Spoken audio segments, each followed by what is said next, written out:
Tapi kalau akalnya berjalan, ada madorotnya. Madorotnya ada enggak? Ada. Walhasil semuanya lah, semua kelezatan. Mau korupsi, ada manfaatnya, ada madorotnya. Nah, kalau akalnya jalan, ini jangan dilakukan nih. Ini salah, jangan kita lakukan. Siapa yang ngomong gitu? Ilmu. Bisa tahu tentang itu ilmu itu.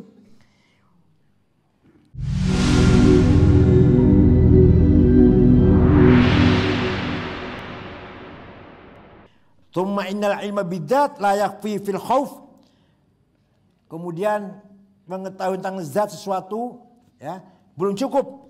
Harus mengetahui juga 3 hal. Minha al ilmu bil qudrah. Mengetahui tentang kemampuan, kekuasaannya. Li'annal malik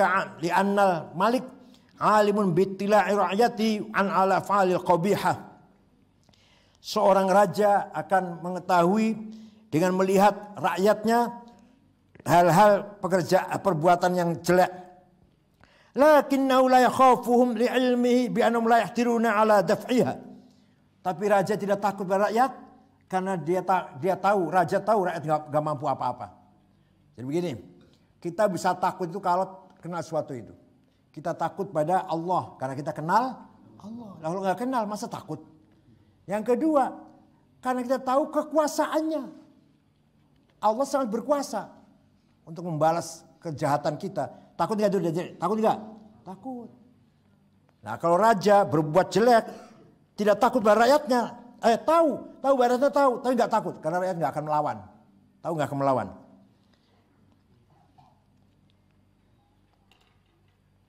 Wa minha al-ilmu bikauni aliman. Dan kita tahu bahwa Allah itu tahu. Allah itu alim.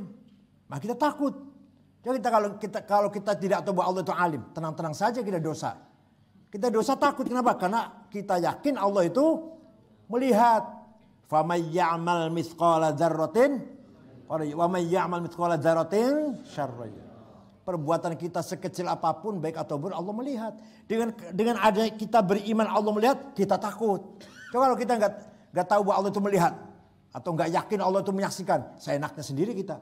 Allah enggak tahu saja kok.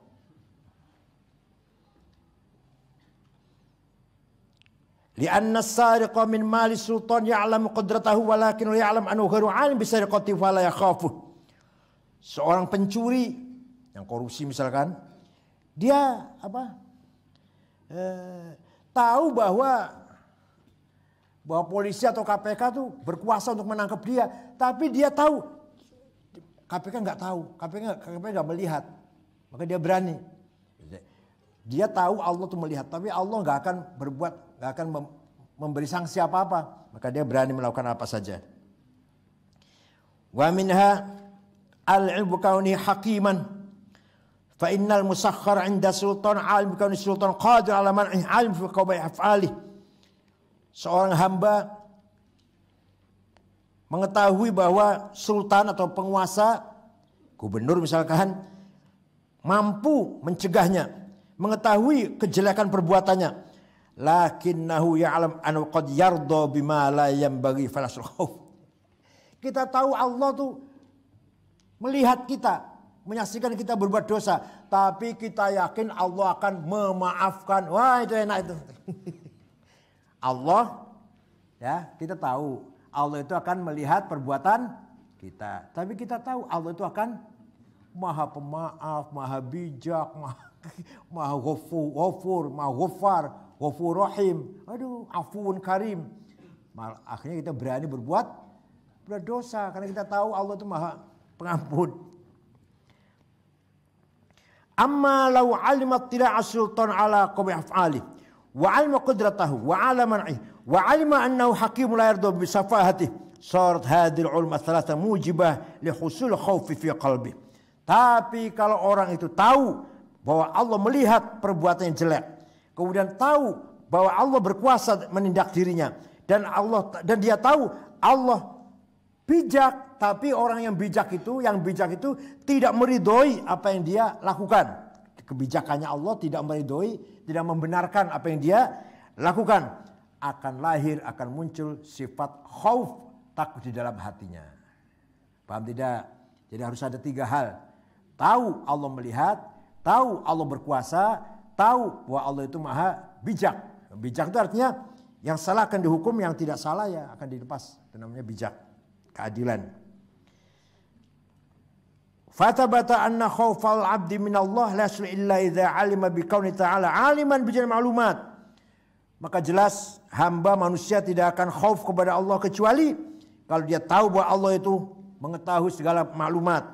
Qadirun ala kulli maqdurat. Sangat berkuasa untuk melakukan apa saja.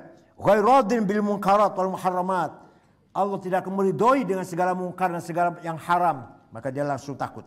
Fatabata annal khaufa min lawazimil ilmi billah. Maka lahirnya rasa takut pada Allah karena ada ilmu. Paham tidak? Kamu takut pada Allah karena kamu ada ilmu. Ilmu tentang apa? Ilmu tentang apa? Ilmu bahwa Allah melihat.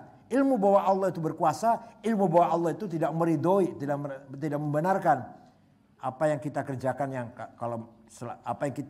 yang melanggar itu. Berarti dengan apa? Kita bisa takut pada Allah dengan apa? Berarti kita bisa takut pada Allah itu karena kita punya, maka innama yakhsyallahu min ibadihil ulama. Maka yang paling tahu pada Allah adalah ulama. Dia menjelaskan ayat itu lagi, menjelaskan ayat itu muter-muter kayak gini. Padahal ayat ini biasa mubalak, yang cari amplop itu biasa digunakan. Innama yakhsyallahu ulama. Yang takut pada Allah adalah para kiai, para mubalak, para ulama. Maksudnya saya yang paling tahu. Ini penjelasannya, muter kayak ini penjelasannya ini. Dalam menerangkan itu aja. Wa innama qulna innal khaufa sababul fawzi bil jannah. Takut pada Allah itu faktor kita masuk surga. Gimana itu penjelasannya? Wa dzalika li annahu idza sanahal abdi ladzatan ajilatan. Ketika ada seorang ingin mendapatkan kelezatan sekarang, kelezatan di dunia. Wa kanat tilkal lazzatu ala khilafi amrillah. Kelezatan itu menyimpang dari perintah Allah.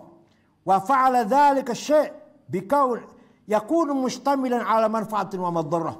Wa fi'lu dzalika syai' yakunu mustamilan ala manfaatin wa madarrah. Melakukan sesuatu itu mengandung manfaat dan mengandung madarat. Fasarihul akal hakimun bitarjihil janibir rajih alal janibil marjuh. Ada sesuatu yang kalau saya lakukan ini mengandung madarat dan mengandung manfaat. Ya, sesuatu yang indah, yang enak, yang nikmat di dunia ini. Kalau saya lakukan ini mengandung manfaat dan madarat. Di sini akal harus bekerja. Apa manfaatnya saya lakukan ini? Apa manfaatnya bagi saya lakukan ini? Akal yang berpikir, berakal itu.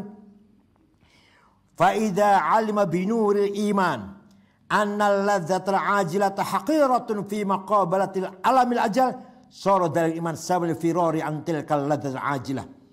Maka ketika si orang itu, kitalah, akan menjalankan ini, sesuatu ini mengandung madarat yang besar, manfaatnya kecil, madaratnya besar, maka dia pasti harus meninggalkan sesuatu itu. Nah, untuk mengetahui ini madarat, ini manfaat dengan ilmu. Tahu ini madarat, ini manfaat. Ini salah, ini benar. Ini berfaedah, ini enggak berfaedah. Ini ada gunanya, enggak ada gunanya. Siapa yang ngomong gitu? Yang bisa tahu kita apa? Ilmu. Nah, kita bisa meninggalkan sesuatu yang enggak berfaedah. Mau minum arak misalkan, minum khamr. Ya memang ada gunanya. Lagi dingin, lagi lemes, lagi lemah ya. Capek-capek minum arak katanya segar katanya. Bisa menghilangkan rasa capek. Ya, begitu ya? Katanya. Tapi kalau akalnya berjalan, ada madaratnya. Madarat ada enggak? Ada. Walhasil semuanya lah, semua kelezatan. Mau korupsi, ada manfaatnya, ada madaratnya. Kalau akalnya jalan, ini jangan dilakukan ini. Ini salah, jangan kita lakukan. Siapa yang ngomong gitu? Ilmu. Bisa tahu tentang itu ilmu itu. Sara dalikal iman sabal firari an tilkal ladzatil ajilah. Maka dia akan lari meninggalkan kelezatan yang spontan itu. Wa dzalika huwal khasyah. Itulah namanya khasyah, namanya takut pada Allah. Wa idza sara tarikan lil mahdhur fa'il wajib kana min ahli thawab. Maka ketika orang itu meninggalkan yang dilarang, mengerjakan yang wajib, berarti dia min ahli thawab, orang yang layak mendapatkan pahala. faqad thabata bisyawahidin naqliyyati wal aqliyah annal alima billah khaifun. Maka jelas secara rasional maupun secara nakliyah tekstual, dalil tekstual maupun dalil nasional, bahwa orang yang alim, orang yang tahu dengan Allah, orang yang tahu dengan Allah, kenal dengan Allah, khaifun. Orang itu akan menjadi orang takut. Orang yang alim, orang yang takut pada Allah. Wal khaif min ahli jannah. Dan orang takut pada Allah, orang mempunyai apa? Ahli jannah. Wa thaniha anna dhahiral ayat yadullu ala annahu laisa al-jannati ahlun illa al-ulama. Melihat ayat tadi, dohirnya saja, bahwa surga itu enggak akan disediakan kecuali untuk ulama. Wa dzalika li anna kalimat innama lil hasr. Kalau innama itu hanya, menunjukkan hanya. Innama yakhsyallaha min ibadina. Hanya ulama yang takut pada Allah. Innama itu innama lil hasr. Yang lain tidak. Hanya ulama yang takut pada Allah. Lafal innama itu. Nah, yang takut pada Allah berarti ahli surga kan? Berarti selain ulama enggak takut pada Allah berarti bukan ahli surga kan gitu. Fahada yadullu ala anna khasyatallah la tahsulu illa lil ulama. Ini jelas menunjukkan bahwa takut pada Allah tidak akan wujud, tidak akan terbukti kecuali bagi ulama. Wal ayat tsaniyah dzalika liman khasya rabbah. Tadi ada ayat yang dzalika liman khasya rabbah, yang dapat surga yang mengalir air di bawahnya, duduk, kemudian ada bidadari. Itu bagi siapa? Bagi orang yang takut pada dzalika liman, itu balasan bagi orang yang takut pada Allah. Ini ayat ini menunjukkan bahwa ala annal jannata li al khasyah. Surga itu akan diberikan kepada orang takut pada Allah. Wa kaunuha li al khasyah yunafi kauna li ghairihim. Tidak mungkin surga diberikan kepada orang yang tidak ahli khasyah. Selain ahli khasyah, enggak mungkin. Hanya bagi yang ahli khasyah. Fadalla majmu'ul ayatain, maka dua ayat tadi, inna masyaallah ulama dari khasyah rabbah, dua ayat ini menunjukkan ala an laisal jannah ahlun illal ulama. Menunjukkan bahwa surga hanya diberikan untuk para ulama. Dua ayat ini, inna masyaallah dan dzalika liman khasyya rabbah. Wa'lam anna hadhil ayata fiha takhwifun syadid. Ayat ini mengandung apa? Apa takhwif? Menakut-nakutin. Peringatan yang buat menakut-nakutin yang sangat. Wa dzalika annahu thabata al-khasya min Allah taala min lawazim ilmi billah. Karena rasa takut pada Allah itu hasil dari ilmu dengan Allah. Akibat ilmu kepada Allah, maka timbul rasa takut. Fa inda adamil khasyah, maka ketika orang tidak takut pada Allah berarti yalzam adamal ilmi billah. Orang itu enggak kenal dengan. Kalau kamu dengan Allah enggak takut, berarti kamu enggak kenal Allah. Paham ya? Kalau orang kenal pada Allah, pasti dia rasa takut kepada Allah. Wa daqiqatu tunabiyuka ala anal ilma alladhi wasabul qarbi min Allah huwa alladhi yurithul khasyah. Ini menunjukkan, mengingatkan kepada kita bahwa ilmu adalah faktor yang mendorong kita dekat kepada Allah, yaitu ilmu yang menyebabkan kita khasyah kepada Allah. Wa anwa'al mujadalat wa indaqat wa ghumudat idza khalat an ifadah khasyah kan ilmi madmum. Diskusi, berdebat, seminar kalau tidak ada faedah melahirkan khasyah percuma. Itu minal ilmil madmum, itu ilmu yang tercela. Seminar, diskusi, apa lagi? Sarasehan, apalagi? Herring. FGD. Kalau tidak tujuannya menghasilkan khasyah kepada Allah, takut kepada Allah, ilmu madmum. Yang didiskusikan itu ilmu ngomong kosong itu. Kalau ilmu yang didiskusikan bukan ilmu yang menyebabkan kita khasyah kepada Allah. Masya Allah, pantesan ilmu semakin berkembang tapi khasyah semakin hilang. Korupsi 8 triliun. Masya Allah. Ya kalau hanya 100 juta pantas lah, 8 triliun. KPK, polisi, jaksa. Ya. Ima kecolongan, ima tahu dia diam saja. Ya Allah, luar biasa. Di waktu Orde Baru yang korupsi hanya kroni-kroninya cendana dan kroni-kroninya. Sekarang merata, pemerataan korupsi, pemerataan. Semuanya. Kiai pun korupsi lah.